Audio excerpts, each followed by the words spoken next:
चलिए आज बात करते हैं भारत के राष्ट्रपति की। राष्ट्रपति का निर्वाचन और राष्ट्रपति की शक्तियां क्या क्या होती हैं, ठीक है। तो बात कर रहे हैं राष्ट्रपति की।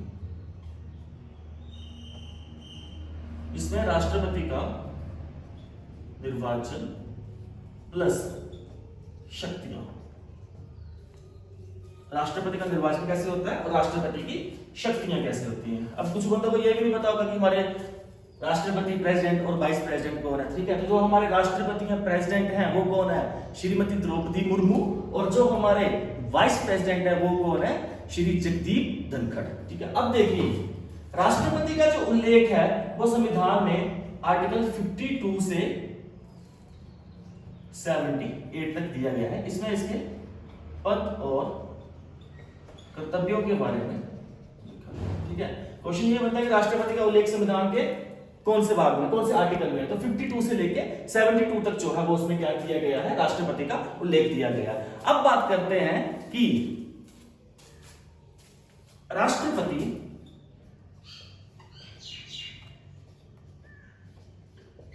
की नियुक्ति, राष्ट्रपति की नियुक्ति कि राष्ट्रपति की नियुक्ति कैसे होती है, ठीक है। तो राष्ट्रपति नियुक्ति के लिए जो वोट डाले जाते हैं वो होती है एकल मत प्रणाली। एकल मत प्रणाली, ठीक है। अब देखिए इसकी नियुक्ति कौन करता है, राष्ट्रपति के लिए वोट कौन डालता है, आप तो डालते नहीं हो, ठीक है। इसमें क्या होता है, जो लोकसभा प्लस राज्यसभा, जो लोकसभा और राज्यसभा के जो मेंबर होते हैं प्लस विधानसभा, जो हर स्टेट की विधानसभा होती है प्लस दिल्ली प्लस पौंडुचेरी। दिल्ली और पौंडुचेरी क्या है, यूटी है, ये दोनों क्या है, यूटी है। तो इन दोनों की विधानसभा भी क्या करती है, साथ में वोट आती है। तो राष्ट्रपति की नियुक्ति कैसे होती है, एकल मत प्रणाली से होती है, जिसमें लोकसभा, राज्यसभा, विधानसभा तीनों के जो मेंबर्स होते हैं, विधानसभा हर स्टेट की विधानसभा वो वोट डालेगी, साथ में दिल्ली और पौंडुचेरी यूटी है इनकी भी विधानसभा है, इनकी विधानसभा भी क्या करेगी, वोट डालेगी, ठीक है। जिसको ज्यादा वोट मिलेंगे वो राष्ट्रपति बन जाएगा। अब देखिए आगे देखिए, अब देखिए राष्ट्रपति बनने के लिए योग्यता कि जो राष्ट्रपति बनने के लिए जो नामांकन भरेगा उसकी योग्यता क्या होती है, ठीक है। इसके लिए जो उसकी एज है 35 इयर्स होनी चाहिए या उससे ज्यादा होनी चाहिए, भारत का नागरिक होना चाहिए, भारत का नागरिक होना चाहिए, ठीक है। उसमें इतनी क्षमता हो कि वो संसद का सदस्य बन सके, इतनी योग्यता हो कि वो संसद, राज्यसभा या लोकसभा के सदस्य बन सके, ठीक है। भारत सरकार के किसी भी लाभ पद पर आसीन ना हो, किसी भी लाभ पद, लाभ पद मतलब कि कोई भी इंडियन गवर्नमेंट जॉब ना करना हो, ठीक है। तो ये इसकी कंडीशंस होती हैं। नामांकन कैसे भरा जाता है इसका, नामांकन के लिए इसको 15,000 रुपए जमा करवाने पड़ते हैं, साथ में इसके 100 मेंबर होने चाहिए, मतलब 100 मेंबर ऐसे होने चाहिए जो इसके नॉमिनेशन लेटर पे साइन कर दे। और जो 100 मेंबर है वो लोकसभा और राज्यसभा से आते हैं, तब क्या होता है, ये बंदा राष्ट्रपति का नामांकन भर सकता है, ठीक है। उसके बाद आगे देखिए, अब देखिए राष्ट्रपति अब जीत गया, अब इसको शपथ दिलानी है। तो राष्ट्रपति को शपथ कौन दिलाता है, राष्ट्रपति को शपथ दिलाता है सुप्रीम कोर्ट का मुख्य न्यायाधीश, सुप्रीम कोर्ट का मुख्य न्यायाधीश, ठीक है। सुप्रीम कोर्ट क्या होता है, सर्वोच्च न्यायालय होता है, उसका मुख्य न्यायाधीश। अब देखिए इसका कार्यकाल, राष्ट्रपति का जो कार्यकाल होता है वो कितने साल का होता है, 5 साल का। राष्ट्रपति का जो कार्यकाल होता है वो कितने साल का होता है, 5 साल का होता है। अब देखिए इन चांस अगर उसके कार्यकाल के दौरान उसकी डेथ हो जाए, ठीक है, उसका 5 साल का कार्यकाल है, उसको उसकी डेथ हो जाए, तो अब उस कार्यकाल को कौन संभालेगा, ठीक है। तो इसके लिए क्या प्रावधान है कि जो वाइस प्रेसिडेंट होता है, उपराष्ट्रपति होता है, वो राष्ट्रपति की सीट लेता है। लेकिन कंडीशन ये है कि 6 महीने के अंदर फिर से इलेक्शन हो और नए राष्ट्रपति को चुना जाए, ठीक है। और अगर ये मान लो कि उस टाइम उपराष्ट्रपति भी नहीं है, उसकी बाई चांस डेथ हो गई, कुछ हो गया, तो उसके लिए जो आगे है वो कौन है? सुप्रीम कोर्ट का मुख्य न्यायाधीश। या तो राष्ट्रपति होगा, अगर राष्ट्रपति नहीं होगा तो उपराष्ट्रपति होगा, उपराष्ट्रपति नहीं होगा तो सुप्रीम कोर्ट का मुख्य न्यायाधीश होगा, ठीक है। लेकिन कंडीशंस क्या है? कंडीशंस ये है कि 6 महीने के अंदर इलेक्शन करवा के आपको नया प्रेसिडेंट जो है वो चुनना पड़ेगा, ठीक है। जो राष्ट्रपति होता है ना, जो राष्ट्रपति होता है वो भारत का प्रथम नागरिक होता है। भारत का प्रथम नागरिक किसे कहा जाता है? तो किसे कहा जाता है? राष्ट्रपति को। जब भी देश में काउंटिंग शुरू होगी ना, सबसे पहला नंबर किसका है? कहीं से शुरू करेंगे ना, ये थोड़ी किसी को भी रैंडमली पकड़ लेंगे, चल भाई काउंटिंग शुरू करनी आ जा, ठीक है। तो किससे शुरू करेंगे? राष्ट्रपति से। हमेशा जो देश का प्रथम नागरिक होता है वो कौन होता है? राष्ट्रपति होता है, ठीक है। अब देखो, अब राष्ट्रपति बन चुका है, उसका निर्वाचन हो चुका है, बन चुका है। अब बात करते हैं इसके पास शक्तियां क्या क्या होती है, राष्ट्रपति की शक्तियां क्या क्या होती है। अब देखिए इसकी शक्तियां।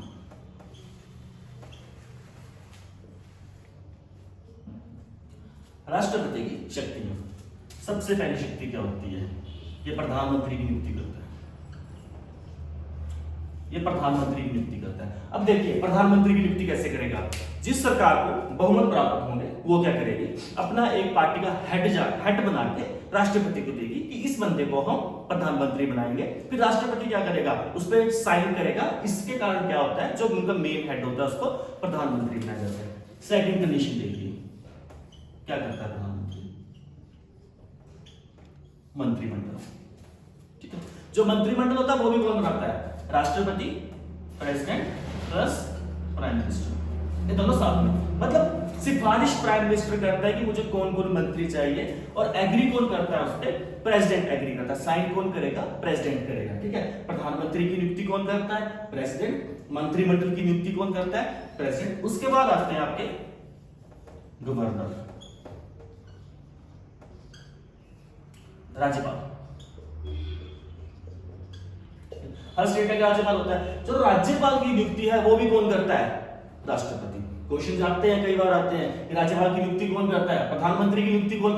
क्वेश्चन क्या आएगा कि प्रधानमंत्री की नियुक्ति कौन करता है? और हम आंसर क्या लिखेंगे कि आम जनता, चुनाव के द्वारा। नहीं, प्रधानमंत्री की नियुक्ति कौन करता है?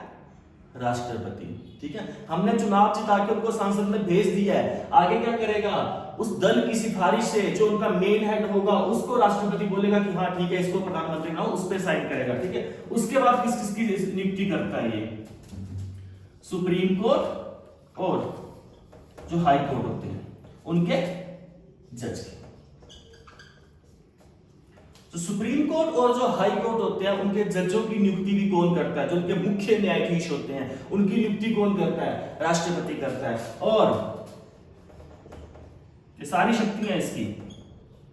चुनाव आयुक्त, जो चुनाव आयुक्त होता है, इलेक्शन कमिश्नर जो होता है, इलेक्शन कमिश्नर की नियुक्ति भी कौन करता है? राष्ट्रपति करता है, ठीक है। अब देखिए और शक्तियां देखिए इसकी क्या। इसके अलावा देखिए राष्ट्रपति क्या करता है? राष्ट्रपति अध्यादेश जारी करता है।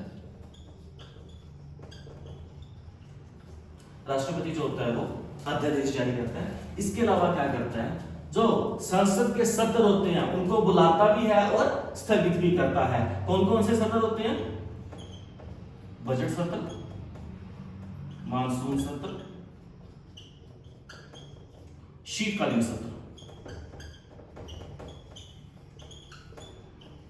बजट सत्र, मानसून सत्र और शीतकालीन सत्र, इन तीनों सत्र को बुलाता कौन है? प्रेसिडेंट। और स्थगित भी कौन करता है? प्रेसिडेंट। इसके बाद देखिए और क्या पावर्स होती है इसकी, राष्ट्रपति की और क्या पावर होती है। राष्ट्रपति क्या करता है? जो आपके सशस्त्र सेना होती है, मतलब पैरामिलिट्री फोर्स होती है, सशस्त्र सेना जो होती है, जैसे आपकी बीएसएफ आ गई, आईटीबीपी आ गई, सीआईएसएफ आ गई और सीआरपीएफ आ गई, असम राइफल आ गई, ठीक है। जो भी आपकी सशस्त्र सेना होती है उनका जो हेड होता है वो कौन होता है? राष्ट्रपति होता है। सशस्त्र सेना का जो हेड होता है वो कौन होता है? राष्ट्रपति होता है। जो सेना के अधिकारी होते हैं, सेना के प्रमुख अधिकारी, सेना के जो प्रमुख अधिकारी मतलब आर्मी के जो प्रमुख अधिकारी होते हैं, तो सेना के प्रमुख अधिकारी होते हैं, उनकी नियुक्ति भी कौन करता है? प्रेसिडेंट।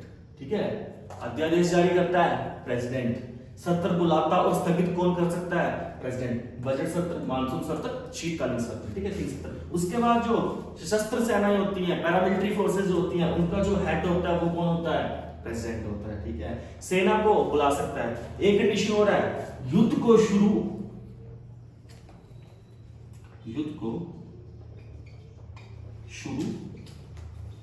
और खत्म करना।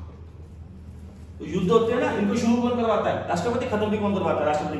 मतलब ये नहीं शुरू करवाता है, कोई भी लड़ सकता है, लेकिन आर्मी को कौन ऑर्डर देगा? कौन ऑर्डर देगा? राष्ट्रपति। जाइए लड़िए। ठीक है, जब बस करनी होगी ऑर्डर कौन निकालेगा? राष्ट्रपति की बस खत्म करके अब नहीं लड़ेंगे। ठीक है, और शक्तियां देखिए इसकी क्या होती है। अब देखिए, जो विदेशों में भारतीय राजदूत, जो विदेशों में भारतीय राजदूत होते हैं उनकी नियुक्ति कौन करता है? राष्ट्रपति। राजदूत पता ना, ब्रांड एम्बेसडर जो इंडिया के होते हैं अदर्स कंट्री में, उनकी नियुक्ति कौन करता है? राष्ट्रपति करता है। अब देखिए इसकी पावर फ्लो देखिए, राष्ट्रपति क्या करता है? आपकी सजा को माफ कर सकता है,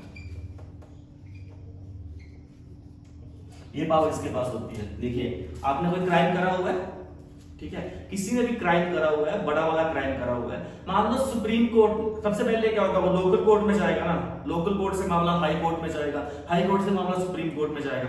मान लो कि सुप्रीम कोर्ट ने उस अपराध को घोषित कर दिया और उसको फांसी की सजा दे दी गई, तो फिर भी जो कैदी होता है उसके पास लास्ट डिसीजन क्या होता है? कि वो राष्ट्रपति को चिट्ठी लिख सकता है कि मेरी सजा माफ कर दीजिए। इसमें अगर उसकी कंडीशंस वैलिड हैं तो राष्ट्रपति इस पे विचार करता है। ठीक है, तो राष्ट्रपति के पास एक पावर होती है कि वो क्या कर सकता है?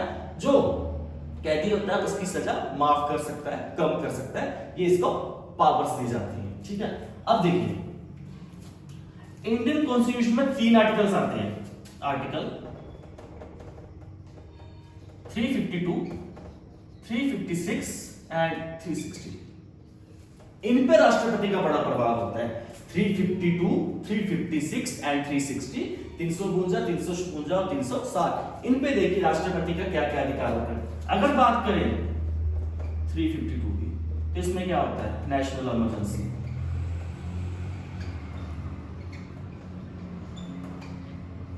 पहले तीनों जो आर्टिकल है ना वो इमरजेंसी के, आपातकाल के, ठीक है, कि राष्ट्रपति इमरजेंसी कब लगा सकता है। ठीक है, जो 352 है वो नेशनल इमरजेंसी है। अब नेशनल इमरजेंसी कब लगाई जाती है? नेशनल इमरजेंसी तब लगाई जाती है जब देश में युद्ध का माहौल हो, बाहरी या आंतरिक तरीके से, या तो किसी बाहर की कंट्री ने देश पे अटैक कर दिया हो या देश में खुद घरेलू हिंसा लग चुकी हो, तो उसके लिए क्या किया जाता है? आर्टिकल 352 के तहत जो राष्ट्रपति है वो क्या कर सकता है? नेशनल इमरजेंसी लगा सकता है। अगर नेशनल इमरजेंसी आपको समझिए तो जैसे कोरोना आया था, कोरोना के टाइम में क्या हुआ था कि 4 बंदे मिल नहीं सकते, उनको अंदर रहना पड़ेगा, कुछ ऐसी होती है, लेकिन वो तो कुछ भी नहीं था। इमरजेंसी इससे बहुत ऊपर होती है। ठीक है, सेकंड आपकी आती है 356, ये किसमें लगती है? राज्य में। अब देखिए किसी राज्य की सरकार वो स्थगित हो गई है, वो टूट गई है, ठीक है, किसी को बहुमत प्राप्त नहीं हुआ, जब किसी तरीके से उसको भंग कर दिया गया, तो उस टाइम जो रूल लगेगा वो किसका लगेगा? President rule. ये आर्टिकल 356 के तहत आता है। इसमें जो स्टेट का जो हेड बनता है वो कौन बनता है? गवर्नर, क्योंकि गवर्नर की नियुक्ति राज्यपाल की नियुक्ति कौन करता है? राष्ट्रपति करता है। तीसरा देखिए, तीसरा आता है आर्टिकल 360। आर्टिकल 352 अब तक इंडिया में लग चुका है, आर्टिकल 356 भी इंडिया में लग चुका है। अगर नहीं लगा आज तक तो आर्टिकल 360 नहीं लगा। 360 में क्या आता है? वित्तीय इमरजेंसी, आपातकाल, है ना, इंग्लिश में बोलेंगे तो इमरजेंसी, हिंदी में बोलेंगे तो आपातकाल। वित्तीय इमरजेंसी अभी तक भारत में नहीं लगी। इसमें क्या होता है कि जब देश में वित्तीय संकट आ जाता है, वित्तीय मतलब इकोनॉमिक, ठीक है, जब देश में कोई ऐसा संकट आ जाता है तो राष्ट्रपति के पास एक पावर होती है कि राष्ट्रपति आर्टिकल 360 के तहत अपनी कंट्री में वित्तीय आपातकाल लगा सकता है। तो ये राष्ट्रपति की विदेश में भारतीय राजदूतों की नियुक्ति कर सकता है। सजा माफी आपको बताई है ना कि जब सुप्रीम कोर्ट भी सजा देते फिर भी राष्ट्रपति के पास पावर होती है कि वो सजा क्या कर सकता है, माफ कर सकता है। उसके बाद आर्टिकल 352, 356 एंड 360 तीन आर्टिकल्स आते हैं। इसमें क्या होता है, राष्ट्रपति के प्रावधान होते हैं नेशनल इमरजेंसी, राज्य में इमरजेंसी और वित्तीय इमरजेंसी, वित्तीय आपातकाल ये कर सकता है। ठीक है, तो ये था आपका राष्ट्रपति का निर्वाचन कैसे होता है और राष्ट्रपति की शक्तियां क्या होती है, उसके कर्तव्य क्या होते हैं, उसके पद का क्या होता है। ठीक है।